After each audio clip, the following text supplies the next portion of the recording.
A very good evening. You're watching The Big Vote with me, Akshita. Well, first up, it was a big day for the BJP. The party's two big wigs went ahead and filed their nominations today, and using that occasion, they put across a strong message of unity to their supporters. Here's a report.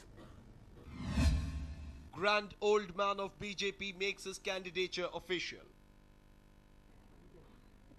Senior BJP leader and former Deputy Prime Minister Lal Krishna Advani filed his nomination from Gandhinagar constituency today.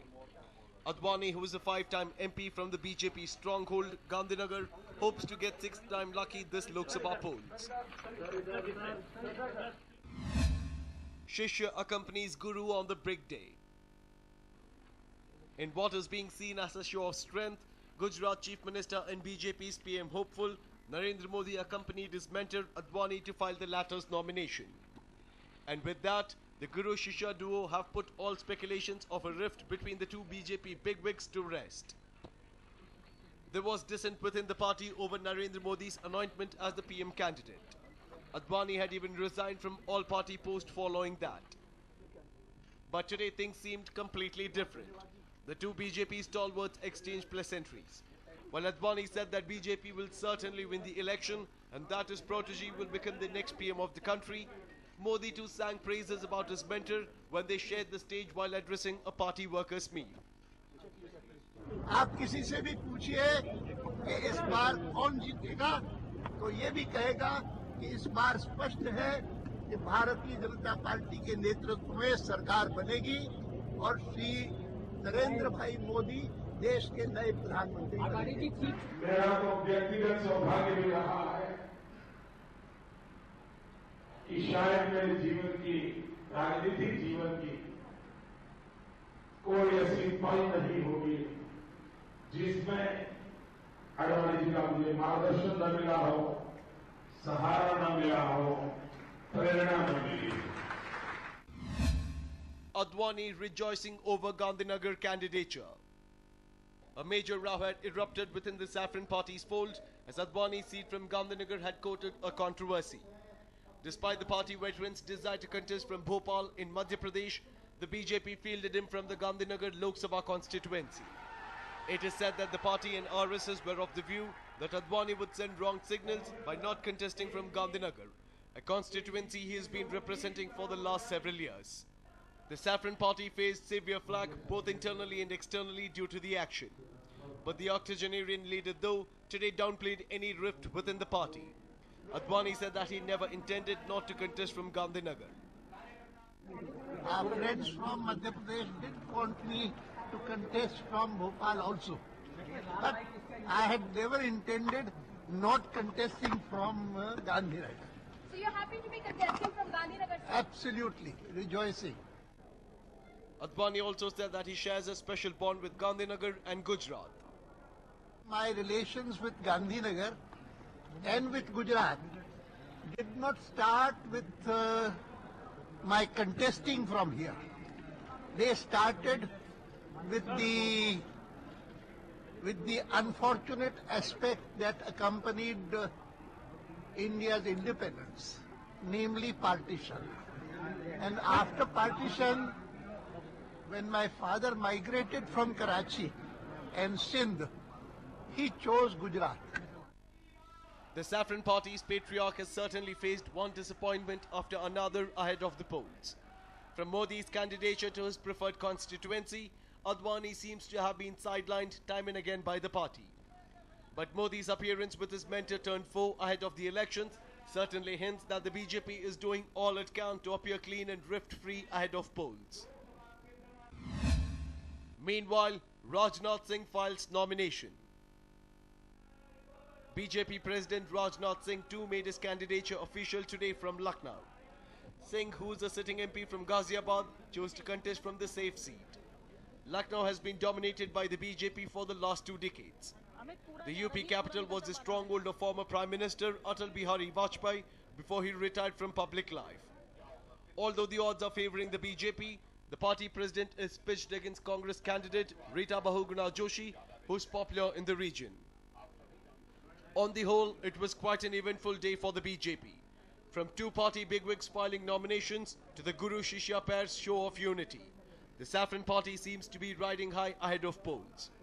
But how effective will it be in the polls remains to be seen. A News9 report. And well, after much delay, the BJP-TDP alliance has finally fallen in place. Remember, there were a lot of issues when it came to seat sharing, but it looks like both parties have reached some middle ground after a series of meetings. According to TDP sources, it was agreed as part of the poll pact that the BJP would contest 45 Assembly and 8 Lok Sabha seats in Telangana. And Seemandhra, the TDP would yield ground to the Saffron Party in 15 Assembly and 5 Lok Sabha seats.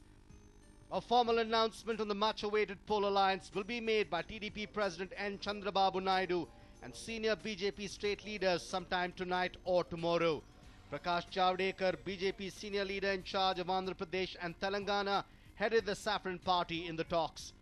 The TDP sources stated that the two parties had unanimity in finalizing about 35 assembly seats to be given to the BJP in Telangana.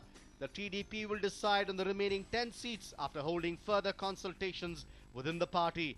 Ironically, the alliance comes through within hours of the BJP leaders raising a banner of revolt against a poll pact with the TDP. In a show of unified effort, the chiefs of the party's 10 Telangana district units wrote a missive to Prakash Javadekar asking him to call off the poll deal with the TDP. The BJP leaders expressed concern that sailing with the TDP would harm BJP's prospects in the elections. The Saffron Party activists exuded confidence that the party could do better going it alone in the polls. A group of BJP activists also staged a dharna outside a 5-star hotel where Javadekar held negotiations with the TDP. The protest sparked off fears of dissidents that is likely to pose further headaches to the party in Telangana. On the other hand, the talks culminating on a positive note marked the end of an excruciating exercise stretching over the last several weeks. Negotiators from the two parties were seen exhausting all their political skills to push the other into a compromise. The TDP had no qualms agreeing to the BJP demand for seats in Telangana. With a battered image, thanks to its ambiguous bifurcation approach, the TDP has no great hopes on poll dividends in Telangana. But the party bitterly contested the BJP's pitch for more Seemandhra seats. As TDP sources claimed, the intense haggling in the last 2 weeks was largely centered around seat sharing in Seemandhra. Durga Prasad, News9, Hyderabad. Will come election season and we see politicians travel across the country to go ahead and tell the voters why their party should be voted into power. Amit Shah, while doing the same today, quoted a major controversy. Here's what he had to say. Amit Shah beats the Hindutva drum, and with that, he triggers another controversy. BJP's controversy misfortune does not seem to end. The party's General Secretary Amit Shah has raked up another one with his speech over the Muzaffarnagar riots. Amit Shah, who is a close aide of BJP's Prime Minister hopeful Narendra Modi, met leaders of the Jat community at Rajhar village, 40 kilometers from Muzaffarnagar. He delivered a speech brimming with anger on Thursday.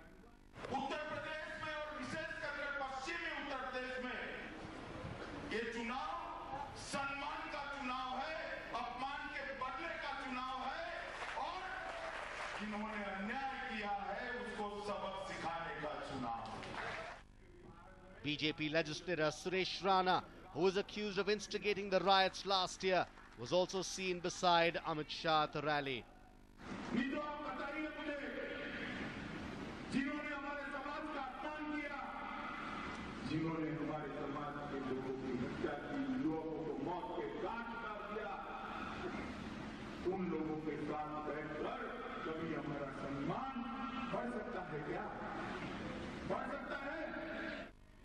One of the video excerpts of the speech shows Amit Shah telling the people that once the BJP government was formed, Narendra Modi would become the Prime Minister and the Akhilesh-led SP government would be toppled.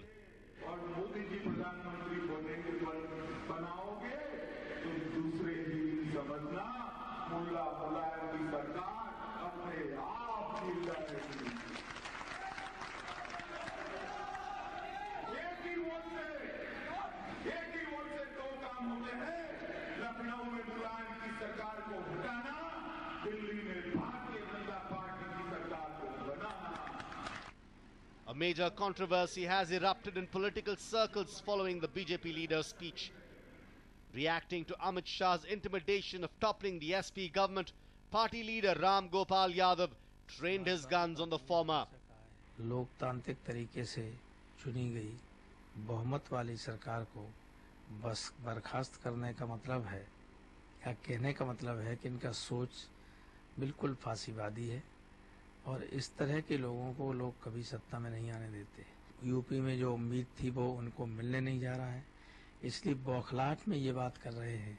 अगर इनकी हैसियत है तो चुनाव के बाद उत्तर प्रदेश की सरकार को बर्खास्त करके देखें। Congress moves EC seeks Amit Shah's arrest. With hostility worsening by the hour, the Congress has moved the Election Commission against Amit Shah for delivering a provocative speech. The Congress has demanded that he be arrested and banned from campaigning. It has also demanded stern action against BJP and its PM candidate Narendra Modi, including de-recognition of the party for the alleged violation of the Code of Conduct. An array of Congress leaders also hit out against Amit Shah. Shri Narendra Modi ji and his conscience keeper, Shri Amit Shah, by their hate and divisive speeches, have already released the real manifesto of Bharatiya Janata Party, which is to divide, to destruct, to kill, to take revenge. Sonia जी की बुखारी से मुलाकात और उनके बाद में बयान को लेकर तो सांप्रदायिकता का आरोप कांग्रेस पर लगाया। दूसरी तरफ अमित शाह मुजफ्फरनगर जैसे संवेदनशील इलाके में जिस भाषा और भड़काऊ भाषणों के जरिए लोगों को उकसा रहे हैं, उसमें उन्हें सांप्रदायिकता नजर नहीं आती। मैं पूछना चाहता हूं भारतीय जनता पार्टी के नेताओं से कि अमित शाह की भाषा को वो किस रूप में देखते हैं। BJP defends Amit Shah. Party Vice President Mukhtar Abbas Naqvi said that there was nothing wrong in Amit Shah's comment and used the opportunity to attack SP. Uttar Pradesh की सरकार ने अपमान किया है। जो लोग वहाँ सेकुलर टूरिज्म करने गए थे, वहाँ उन्होंने अपमान किया है लोगों का, वहाँ के आम लोगों का, वो हिंदू हो या मुसलमान हो। सवाल यहाँ पे ये नहीं है। वहाँ के लोगों के जख्मों पर मरहम लगाने के बजाय नमक छिड़कने का काम, नमक नहीं बल्कि मिर्च छिड़कने का काम इन लोगों ने किया, जो सोकॉल्ड सेकुलर टूरिज्म पे गए थे जो लोग। तो निश्चित तौर से अपमान है और अपमान का बदला लेना चाहिए। While on one side the BJP is leaving no stone unturned to register a win for its PM candidate Narendra Modi, his close aides on the other hand seem to be shooting themselves in the foot. A News9 report.